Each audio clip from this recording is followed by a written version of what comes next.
Vamos iniciar, então, a nossa atividade. Todos os microfones estão desligados. Mantenham assim, por favor. Né? Vamos, então, orar e meditar com Jesus neste momento. Agradecer a Ele por esta oportunidade que Ele nos traz de podermos estudar um pouco mais do seu Evangelho, dos seus ensinamentos, de tudo que Ele nos deixou, né? Através dos apóstolos que codificaram aí, Allan Kardec codificou o nosso Evangelho, né? Esses estudos nos faz muito bem e nos fortalece no nosso dia a dia, para que a gente entenda um pouco mais do sentido da nossa caminhada aqui na matéria, né? Vamos então agradecer a Ele por esta luz, por este amor que Ele tem sempre disponível a todos nós. Que esta luz esteja presente na noite de hoje, nos trazendo um pouco mais de conhecimento. E vamos também elevar nossos pensamentos em amor e carinho a doutor Adolfo Bezerra de Menezes e toda a sua equipe, em especial o doutor Berolindo, né, que está sempre junto de nós, nos acompanhando, trazendo conforto a todas as nossas necessidades. Que a luz divina ilumine estes caminhos para que sejam eles fortalecidos e amparem a todos nós. Muito bem, nós estamos no subtítulo do capítulo 7, Mistérios ocultos aos sábios e aos prudentes. E hoje, no item 9 e 10, nós vamos falar um pouquinho mais sobre este tema, né? Que tanto tem a nos ensinar, né? Então, item 9. Ocorre o mesmo hoje com as grandes verdades reveladas pelo Espiritismo. Certos incrédulos se espantam de que os espíritos façam tão poucos esforços para os convencer. É que estes últimos se ocupam daqueles que procuram a luz de boa fé e com humildade, de preferência aqueles que creem possuir toda a luz e parecem pensar que Deus deveria estar muito feliz em conduzi-los para si, provando-lhes o que existe. O poder de Deus brilha nas pequenas como nas grandes coisas. Ele não coloca a luz sobre o alqueire, uma vez que derrama com abundância por toda parte, cegos, pois, aqueles que não a veem. Deus não quer lhes abrir os olhos à força, uma vez que lhes apraz tê-los fechados. Sua vez virá, mas é preciso primeiro que sintam as angústias das trevas e reconheçam Deus e não o acaso na mão que atinge seu orgulho. Ele emprega para vencer a incredulidade. Os meios que lhe convêm, segundo os indivíduos, não cabe ao incrédulo prescrever-lhe o que deve fazer e dizer-lhe: se quereis me convencer, é preciso para isso escolher esta ou aquela maneira, tal momento antes que um outro, porque esse momento está na minha conveniência. Os incrédulos não se espantem, pois, se Deus e os espíritos que são os agentes da sua vontade não se submetem às suas exigências. Que se perguntem o que diriam se o último de seus servidores quisesse se impor a eles. Deus impõe suas condições e não se sujeita a deles. Escuta com bondade aqueles que a ele se dirigem com humildade, e não aqueles que se creem mais do que ele. Item 10. Deus, dir-se-á, não poderia atingi-los pessoalmente com sinais manifestos, em presença dos quais o incrédulo mais endurecido deveria se inclinar? Sem dúvida, ele o poderia, mas então, onde estaria seu mérito? Aliás, de que isso servirias? Não são vistos todos os dias negarem-se à evidência e mesmo dizerem: se eu visse, não creria, porque sei que é impossível. Se eles se recusam em reconhecer a verdade, é porque seu espírito não está ainda maduro para compreendê-la, nem seu coração para senti-la. O orgulho é a catarata que obscurece sua vista. De que serve apresentar a luz a um cego? É preciso, pois, primeiro curar a causa do mal, e como médico hábil, corrige primeiramente o orgulho. Ele não abandona, pois, seus filhos perdidos. Sabe que cedo ou tarde seus olhos se abrirão, mas que isso seja por sua própria vontade. E então, vencidos pelos tormentos da incredulidade, lançar-se-ão por si mesmo nos seus braços, e como o filho pródigo, lhe pedirão graça. Muito bom. Está aí, Davidson, 9 e 10 para os seus comentários. Você tem a palavra, Davidson. Ok. Pois é, o orgulho e a presunção do intelecto, do saber. Olha, o orgulho e a presunção do saber impedem, está bem claro no texto, a percepção das verdades espirituais. Bom, lembrar, importante, sempre buscar a verdade para se libertar. Essas prisões mentais que a gente vive hoje, falta o quê? Buscar a verdade. Ao passo que a humildade, a boa-fé e a consciência da própria limitação que você tem, ok? Abrem as portas para a verdadeira luz. Olha que interessante, hein? Para abrir as portas para a verdadeira luz, você acessar egrégoras de Deus, de Jesus, depende dessa frequência da sua energia mental. A sua energia mental carregada de orgulho, a frequência cai e você não consegue acessar a verdadeira sabedoria. Em outras palavras, é necessária a superação da autossuficiência, olha, eu posso, né? Do ego, do orgulho, para se ter acesso a essa verdade, ou podemos até dizer ao bem-estar. Na psicologia positiva, a humildade não é vista como uma submissão, não. Ou uma fraqueza, também não. Assim como uma força de caráter.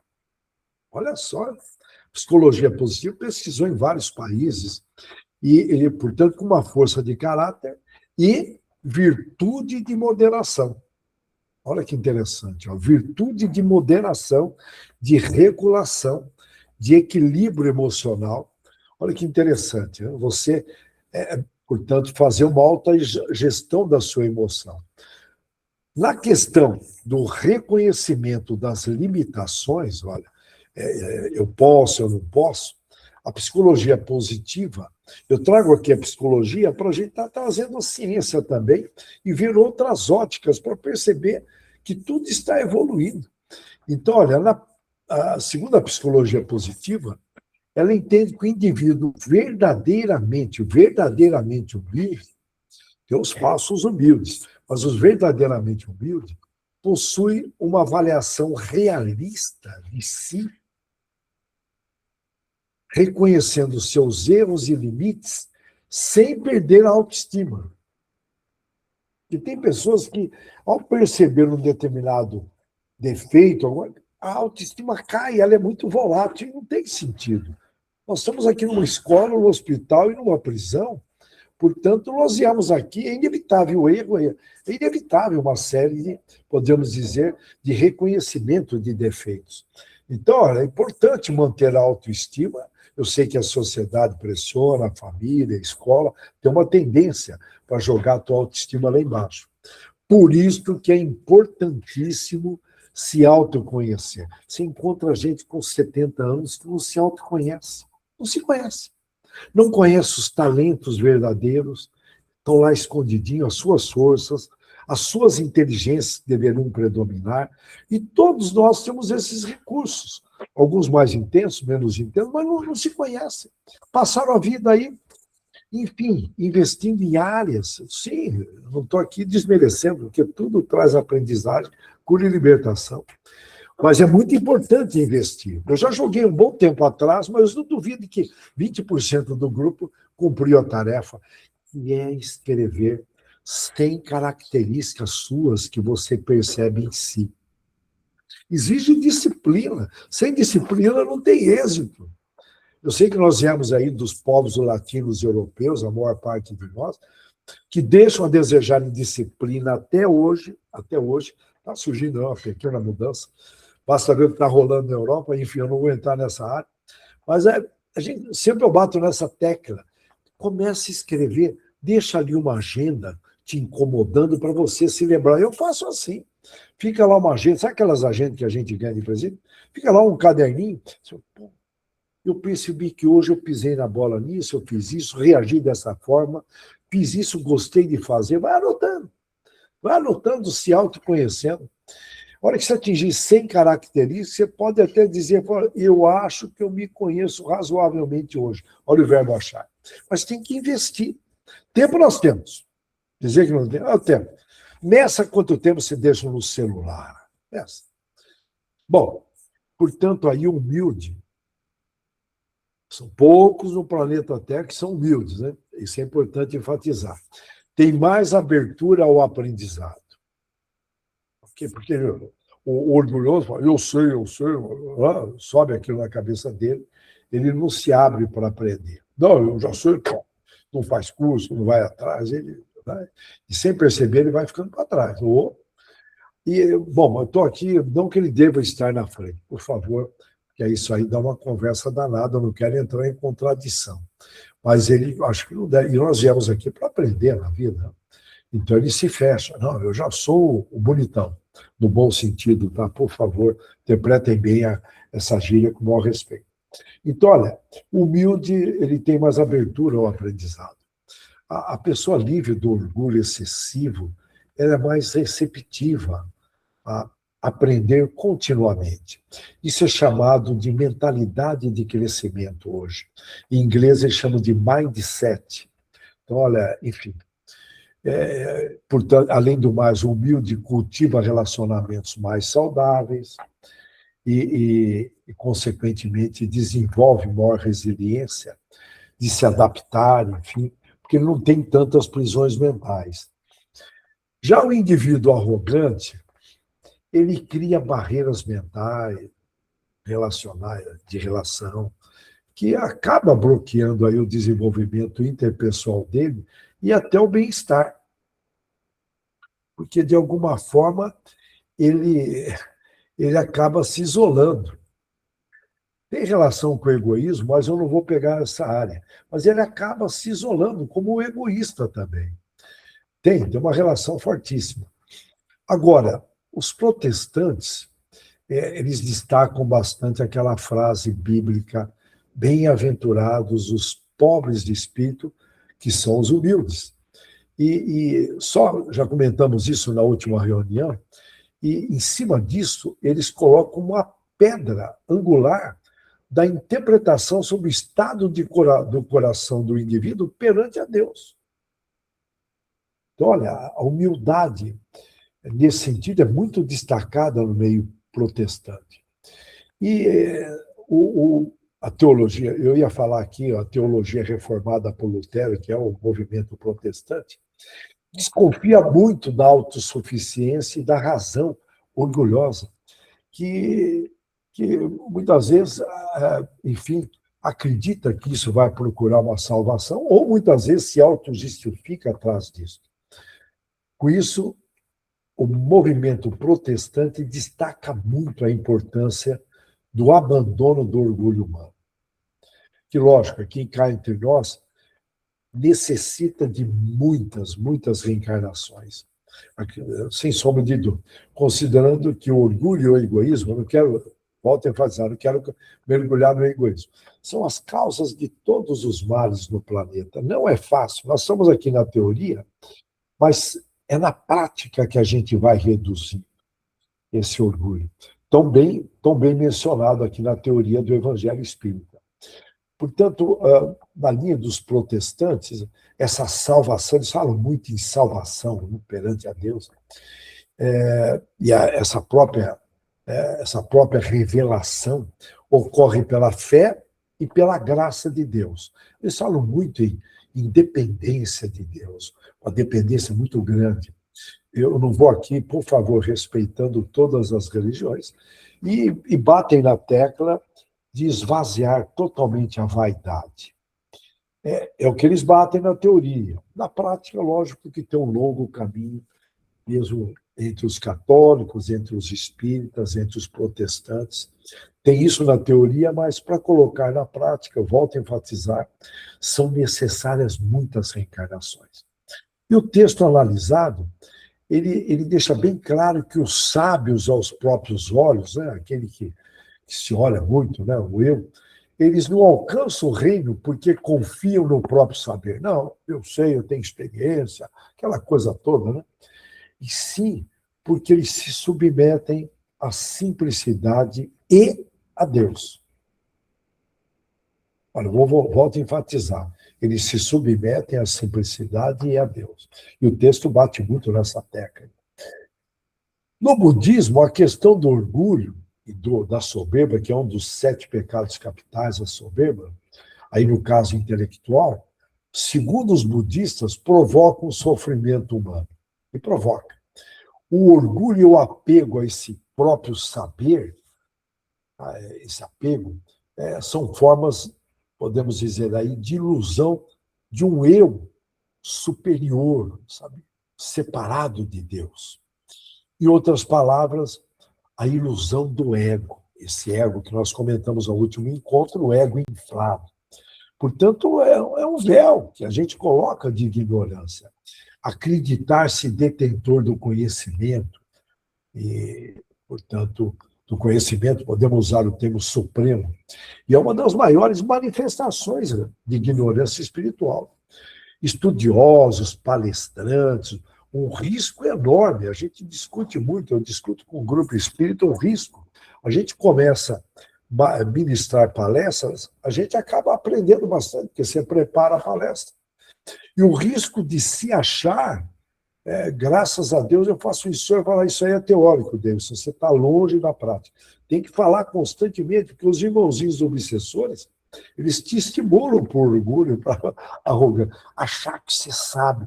E não, nós estamos todos aprendendo, muito mais na prática. Aqui a gente pega, lê, emite opiniões, mas é na prática.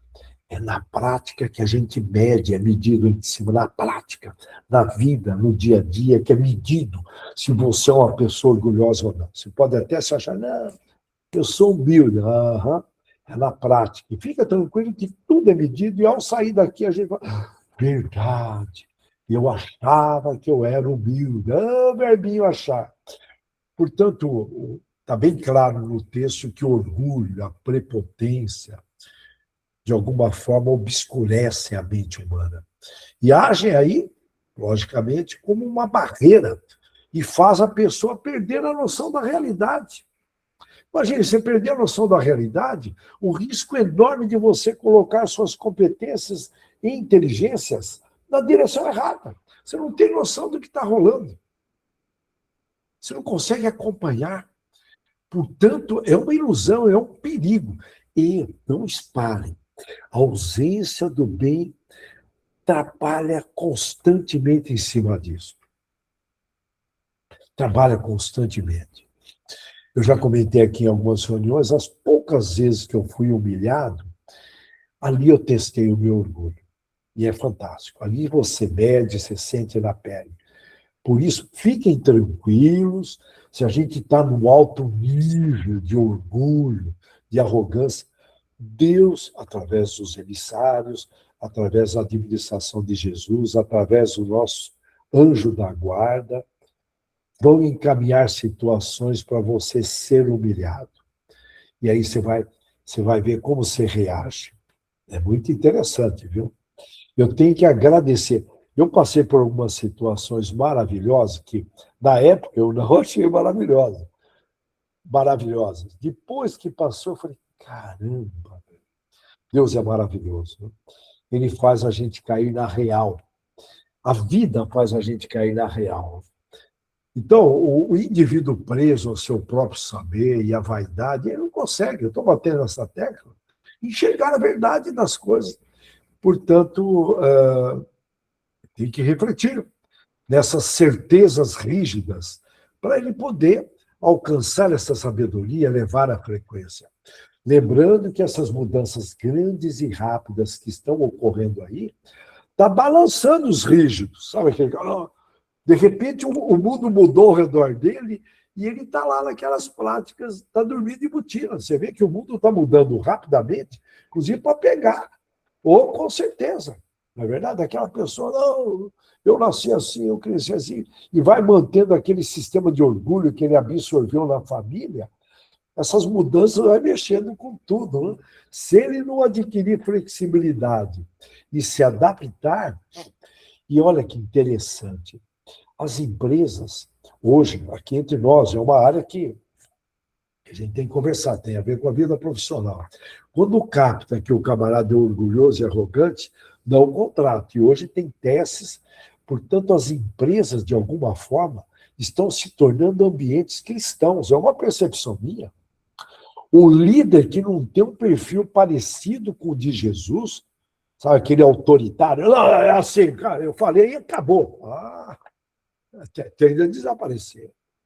Tende a desaparecer. Enquanto está essa onda de desemprego aí, tá? Não estou dizendo aí de maneira geral, tem setores, enfim, ok? As pessoas suportam, mas surgiu alguma coisa melhor, o cara rapa. Rapa. Agora, faz parte. Tem pessoas que falam, ele está ali preso, está como escravo. Ele pode sair a hora que quiser. Aí não é obrigado a ficar ali naquela empresa. Na verdade, o cara tratando mal, se está tratando mal, você está ali, você tem que refletir. Né? Tem outra alternativa? Não, então fica ali, treina a sua humildade, aproveita. Eu tive algumas experiências como office boy, que Deus me colocou no lugar. Eu vou até citar onde que era, no fórum em Bauru. Não vou citar no cartório, mas o camarada me maltratava. Cara. Eu não sei se ele gostava de falar o meu nome, e aquilo foi muito bom para mim. Viu? Me ajudou no outro emprego, eu já entrei mais humilde, e no outro, então, você vai apanhando, na prática. Eu estou longe ainda, estou longe, mas o trabalho ele é uma escola, né? Uma escola. Portanto, olha, essas mudanças grandes e rápidas estão mexendo com todo mundo. Então, olha, aprofundando um pouquinho mais a discussão sobre o texto, porque por que a verdade não é imposta por milagres espetaculares? Apesar, entre aspas, foram as mesas girantes que alarmou, né, o nosso Allan Kardec para pesquisar, fazer aquelas perguntas maravilhosas, escrever as obras do kardecismo. Portanto, mas por que essa verdade ela não é imposta, né, de alguma forma por Deus, que o texto colocou muito bem? A fé forçada tira o mérito do indivíduo. Você vê que a escola, o hospital e a prisão de Deus, ela é prática. Ele dá as condições, a inteligência, as forças, os talentos, e você que tem que se desenvolver. Porque é da pedagogia de Deus. Não é? Senão nós seríamos robôs. Os humanoides estão vindo aí, já foi lançado na China. Não é o caso. Tá, ok? Nós somos seres humanos. Então, Deus ele quer que a gente se desenvolva na prática. Vou repetir, ele quer que a gente se desenvolva na prática. Portanto, se essa prática não vem até nós, a gente tem que buscar. Mas fica tranquilo que ela vem. A vida é extremamente inteligente. Então, conclui-se que Deus permite essas consequências, esses conflitos interiores, para que as pessoas se amadureçam e que busque, de alguma forma, a transformação. Por isso, é uma transformação livre e de espontânea vontade. Não é verdade? Então, olha, analisando a essência desse texto, fica bem claro. Vamos resumir. O orgulho como cegueira, você não percebe a realidade. O respeito ao livre-arbítrio, olha, você escolhe. Quer ficar paradão? Quer pegar outro caminho? Enfim, quer ser arrogante, arrumar treta com todo mundo? E respeito que Deus nos dá a esse tempo de maturação, com várias reencarnações, e a gente sabe que uma porcentagem pequena do planeta Terra vai descer para a segunda dimensão, são os irmãozinhos que estão aprontando muito no planeta, então, olha, é regredir no bom sentido. O que eles aprenderam estão lá, eles não regridem no conhecimento. Vão descer para a segunda dimensão com líderes, dá para imaginar. Aí a dor como um agente de transformação. Então, olha, respeito ao tempo de maturação. Tem um livre-arbítrio, mas, olha, não está se amadurecendo aqui na terceira dimensão, joga, volta para a segunda. Está dando oportunidade. Várias reencarnações. São irmãozinhos repetentes, sabe? Aquele que repete, passa e repete, não tem jeito. Tem que voltar para a segunda dimensão, porque ali ele vai aprender a se curar e se libertar um outro nível. O nível ali é da pesada. E, logicamente, a dor, portanto, ela vem como um agente pedagógico, terapêutico. Eu falo pedagógico em ensina. Em resumo, Deus não falha na educação, na cura e na libertação. Lógico, não tem nem sentido eu estar falando isso. Ele não falha. Fiquem tranquilos que nós vamos aprender, sim, a se tornar pessoas humildes, curadas, sem defeitos, e se libertando de ingenuidade, de obsessores, de ignorância, de prisões mentais. Vou repetir, porque Deus não falha. Lógico, né? Logicamente. E a psicologia positiva, deixa eu ficar aqui bem de olho aqui, a psicologia no horário, a psicologia positiva, ela investiga profundamente o funcionamento desse ser humano, eu vou usar o termo aqui, otimizado, as virtudes, os processos de mudança. E a psicologia, só para a gente comparar com a ciência, a psicologia comparando com o kardecismo e com as teologias protestantes, católicas, enfim, ou com o budismo também oriental, representando o Oriente, na psicologia, o indivíduo com o ego inflado, aquele ego, uma pessoa rígida, rejeita evidências que ameacem, tudo bem, ela rejeita, tá? Esse indivíduo, ela percebe, ela mede, que ela rejeita você contrário ao mundo, que ameaça a maneira dela ver. Está batendo com o que Allan Kardec trouxe no Evangelho. Na questão da motivação interna versus a externa, fica a ideia de que provas da psicologia positiva, fica a ideia de que essas provas retumbantes, mudanças impostas por eventos externos espetaculares, realmente não geram conversão ou amadurecimento duradouro. Em outras palavras, é a ciência comprovando o que Kardec colocou no século XIX. Eu acho isso aí maravilhoso. E a verdadeira, segundo a psicologia positiva, a verdadeira autorrealização exige essa motivação interna, esse engajamento voluntário, espontâneo, batendo com o que Kardec trouxe. E o conceito que Deus permite ao indivíduo ser vencido pelas dores, pelos tormentos, para só então mudar, tem a ver com o crescimento que vem da adversidade. Os pequenos progressos que eu fiz foram através das adversidades, das dificuldades maravilhosas, das dores maravilhosas, que bate com a psicologia positiva, bate também com a visão teológica dos protestantes e dos budistas. Portanto, existe aí, podemos dizer aí, uma unanimidade. Agora, conflitos e dores emocionais muitas vezes atuam como uma forma de captar, podemos usar catalisadores necessários para romper essas crenças que nos limitam e promover o desenvolvimento humano. Então, olha, voltando aqui, como nós estamos em cima do horário, Deus permite que o homem esbanje sua autossuficiência, tipo, eu posso, eu mereço, aquela coisa toda, e chegue ao fundo do poço.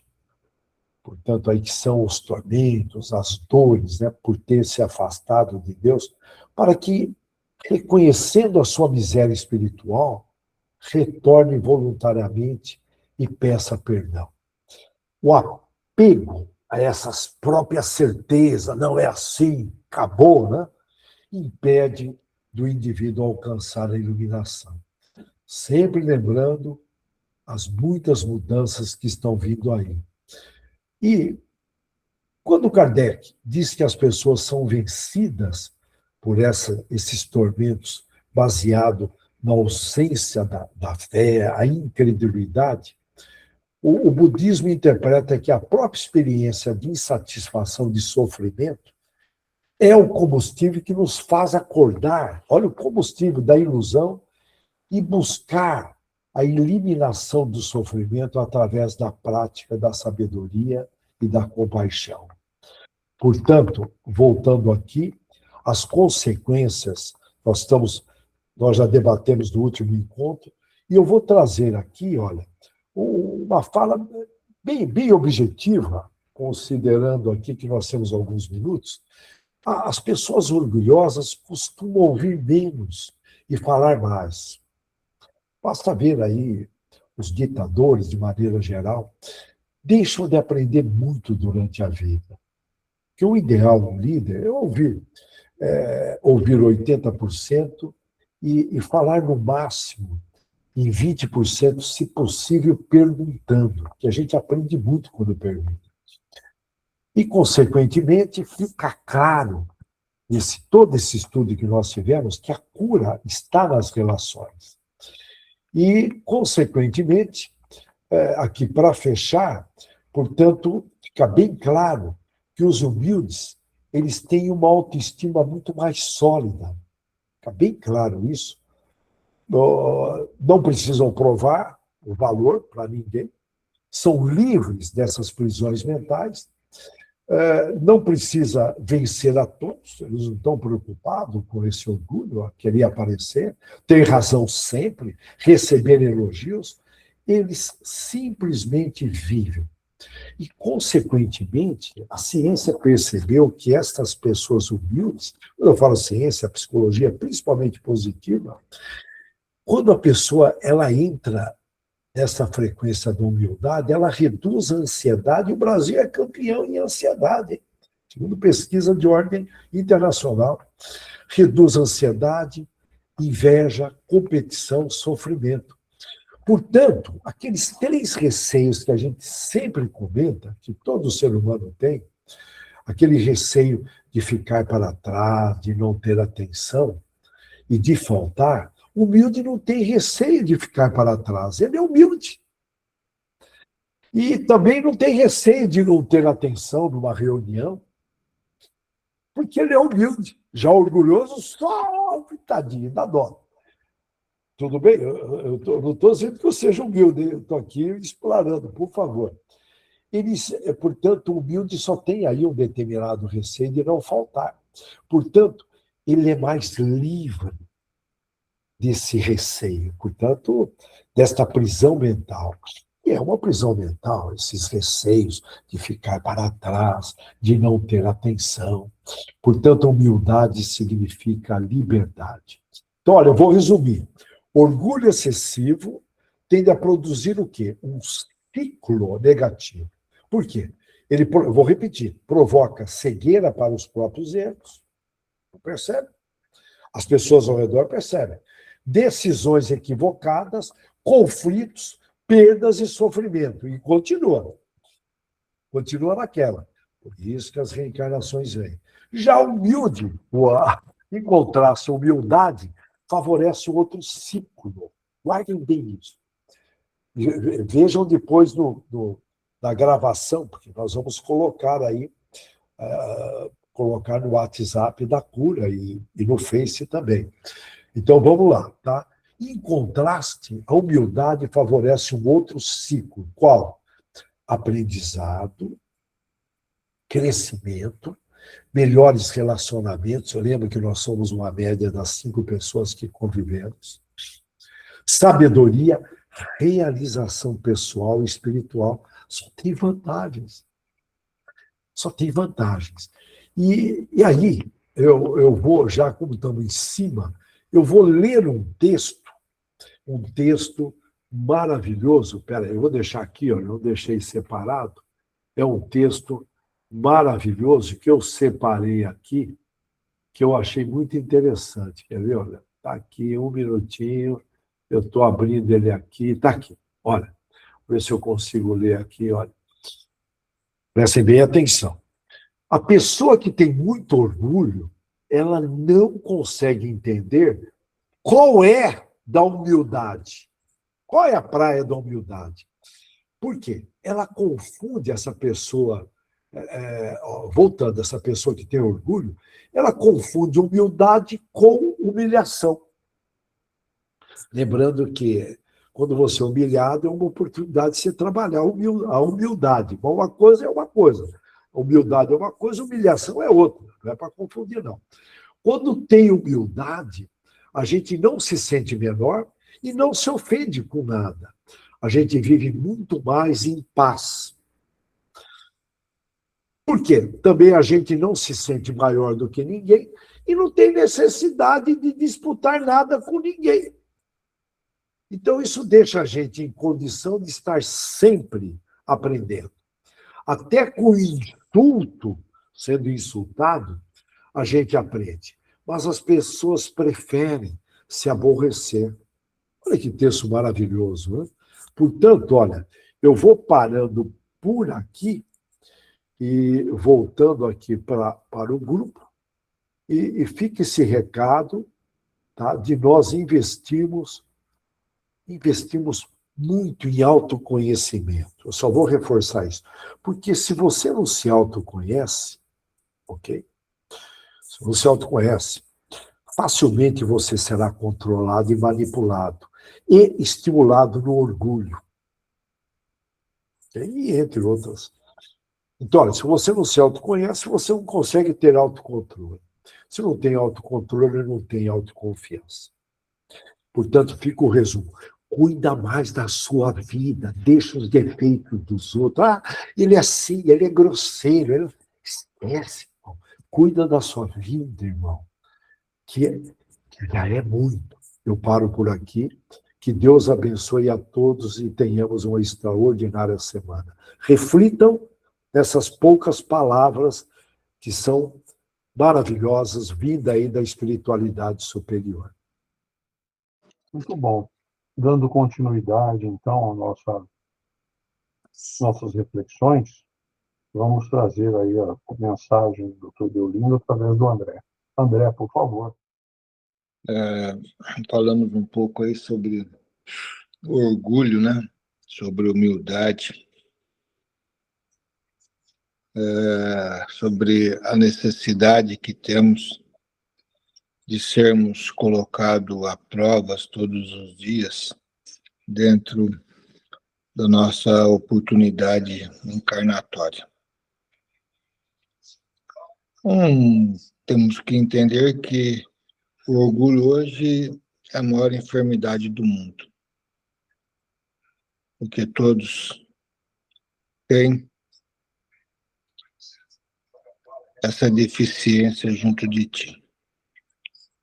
Por mais que falamos que não temos, não é uma verdade, porque apenas aqueles espíritos missionários que vêm a esse planeta assim carregam consigo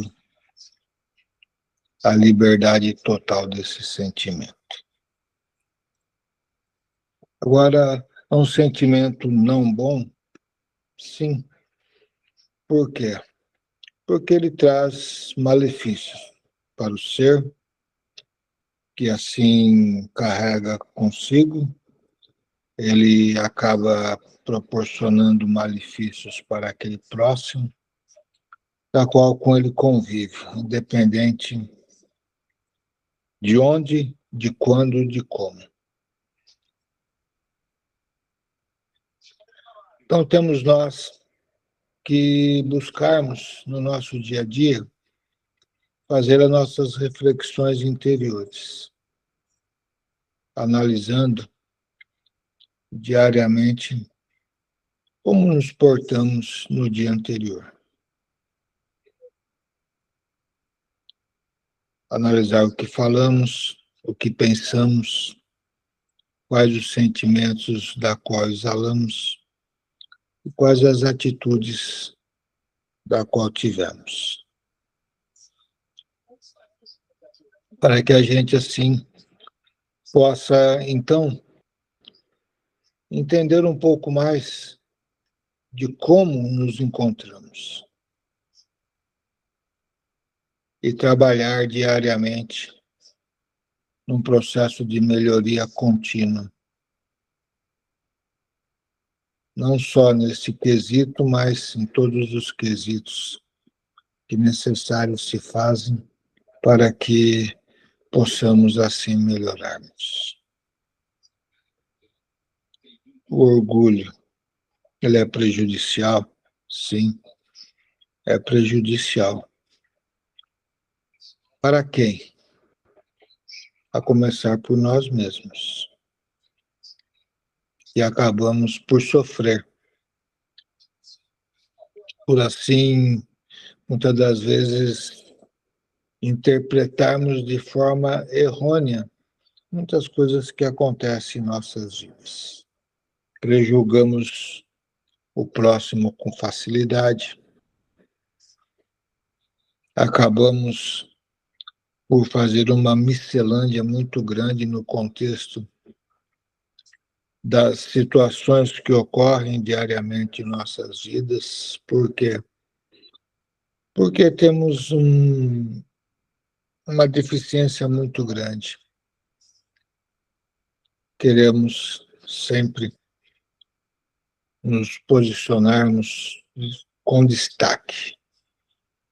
Um destaque profissional, um destaque intelectual, um destaque esportivo, veja, né? Um destaque familiar, para que muitas das vezes nos sentimos realizados. Ótimo. Mas será que tudo isso é necessário? Porque a autoestima é quando nós temos consciência de que somos úteis. A autoestima não é quando nós realizamos as nossas imagens mentais, que muitas das vezes não são propícias para o contexto da vida. Então, criamos uma ilusão muito grande, e um distanciamento muito grande da verdade entre o ser da qual somos e aquilo que necessitamos de ser.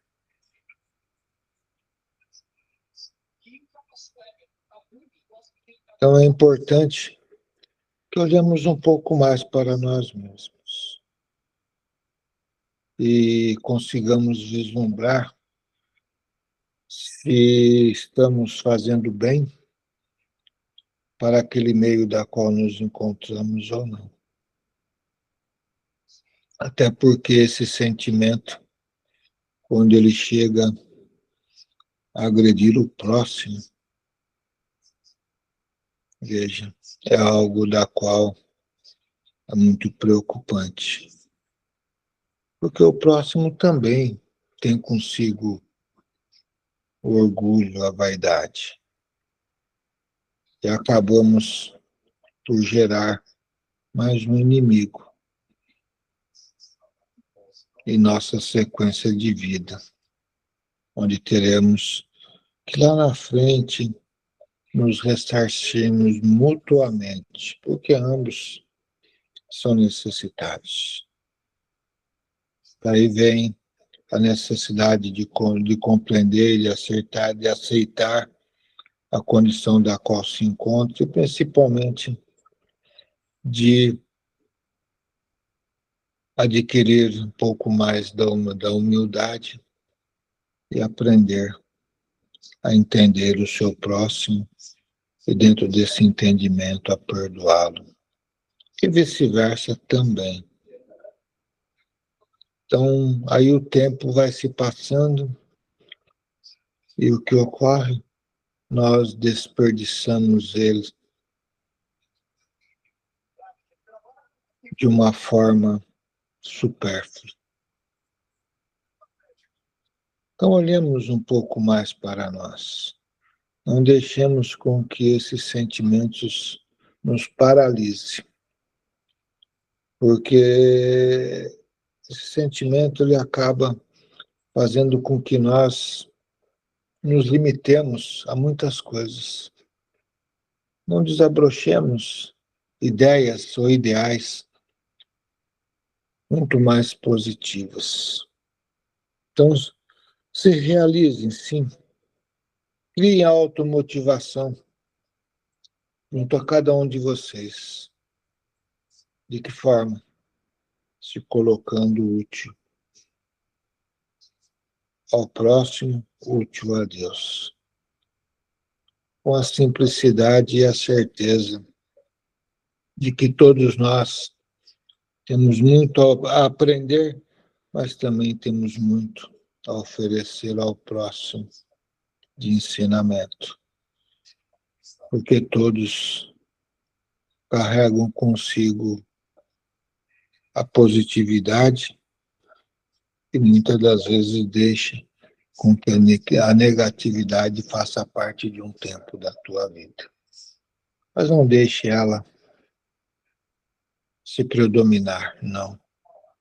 Detecte rapidamente e lute com sabedoria e com persistência para que não nos tornemos frágeis e que possamos, assim, sermos manipulados por irmãos dessa esfera negativa, da qual faz parte de toda essa atmosfera da qual vivemos. Então, que a luz divina, assim, predomine sobre todos vocês, ou sobre todos nós, os vossos lares, os vossos entes queridos, o vosso local de trabalho, para que, assim, a prosperidade possa sempre se fazer presente e recebamos nesse instante também esse bálsamo da qual o médico amado Jesus está a nos oferecer através dessa falange de espíritos abnegados, fluidos, reconfortantes, luz para a mente, para o coração, para o lar, estabelecendo em nós a saúde, mas principalmente estabelecendo a consciência plena do qual a mente e o coração do ser tanto necessita na sua trajetória para que possa, assim, estar cada vez mais próximo de nosso Pai Celestial, que é Deus, e do nosso irmão maior, que é Jesus.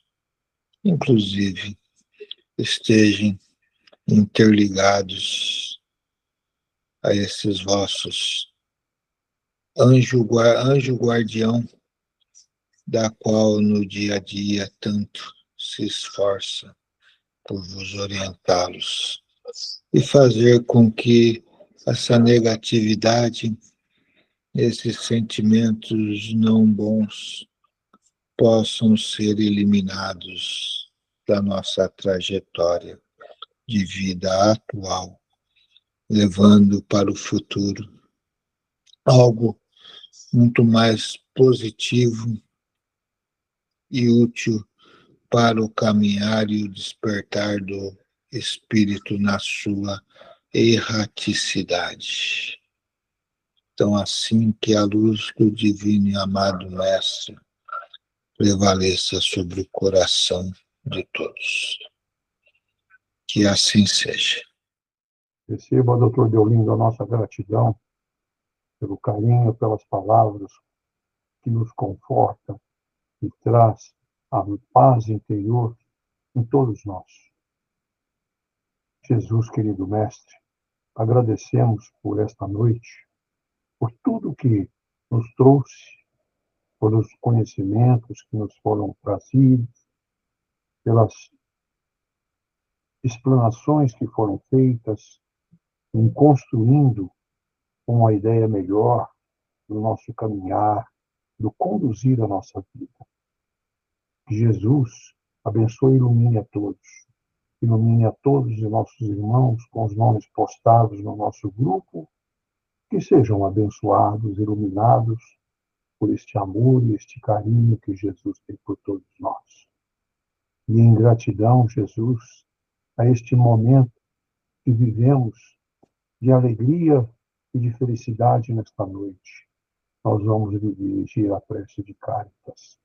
Prece de Cáritas que a Cecília fará para nós hoje. Cecília, por favor. Deus nosso Pai, que sois todo poder e bondade, dai força àqueles que passam pela provação. Dai luz àqueles que procuram a verdade e ponde no coração do homem a compaixão e a caridade. Deus, dai ao viajor a estrela guia, ao aflito a consolação, ao doente o repouso. Pai, dai ao culpado o arrependimento, ao espírito a verdade, à criança o guia, ao órfão o pai. Que a vossa bondade se estenda sobre tudo o que criaste. Piedade, Senhor, para aqueles que não vos conhecem e esperança para aqueles que sofrem. Que a vossa bondade permita aos Espíritos Consoladores derramarem por toda a parte a paz, a esperança e a fé. Deus, um raio, uma faísca do vosso divino amor pode abrasar a terra. Deixai-nos beber na fonte dessa bondade fecunda e infinita, e todas as lágrimas secarão, todas as dores se acalmarão. Um só coração, um só pensamento subirá até vós, como um grito de reconhecimento e de amor. Como Moisés sobre a montanha, nós vos esperamos com os braços abertos. Ó bondade, ó poder, ó beleza, ó perfeição. Queremos de alguma sorte merecer vossa misericórdia. Deus, dai-nos a força do progresso de subir até vós. Dai-nos a caridade pura. Dai-nos a fé e a razão. Dai-nos a simplicidade que fará de nossas almas o espelho onde refletirá um dia a vossa santíssima imagem. Que assim seja. Muito bem. Que todos nós tenhamos uma noite reconfortante na companhia do nosso querido Mestre Jesus. Uma boa noite a todos e uma boa semana. Que todos recebam este carinho especial do nosso Mestre Jesus. Que assim seja.